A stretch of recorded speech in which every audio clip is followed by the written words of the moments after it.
আমি সারা বাংলাদেশের ছেলেমেয়েদেরকে আহ্বান জানিয়েছি, যারা নৃত্যপ্রেমী, যারা বন্ধুরা, নৃত্যশিল্পী যারা, তাদের ভিতরে একটি প্রতিযোগিতা দিয়েছি এবং সেই প্রতিযোগিতায় যারা চ্যাম্পিয়ন হবে তাদেরকে পুরস্কৃত করা হবে। এবং যেহেতু এটা সোহাগ ডান্স ট্রুপের প্রোগ্রাম, এই সংগঠনের সাথে যারা ছোটোবেলা থেকে বা তাদের ক্যারিয়ারের শুরু থেকে জড়িত এবং যারা যেই বিষয়ে ট্যালেন্ট, তাদেরকে সেই বিষয়ে বিচারকের আসন গ্রহণ করবে এবং 3 দিন যাবৎ প্রতিযোগিতা হবে।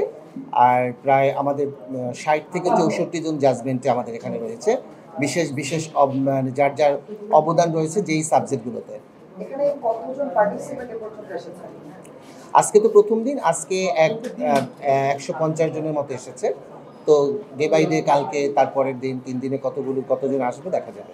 সারা বাংলাদেশ থেকে 64 জেলা থেকে এবং বাছাইয়ের পরে প্রথম অনলাইনে ওরা পাঠিয়েছে, তারপরে আমরা সেটা দেখে বাছাই করার পরে অনলাইনে বাছাই না, নাচ ভিডিও করে পাঠিয়েছে, দেন আমরা নতুন করে যুক্ততার হওয়ার সম্ভাবনা নেই, যেহেতু হচ্ছে যে আমাদের কম্পিটিশনের 24, 25, 26 ডেট শেষ। তারপরে অনেকে রিকোয়েস্ট করছে যাদের পরীক্ষা চলছে আরেকটা দিন সময় দেওয়া যায় কিনা, সেটা নিয়ে অনুষ্ঠান শেষ হবার পরে আমরা আমাদের কমিটির সাথে বসবো, আলোচনা করব।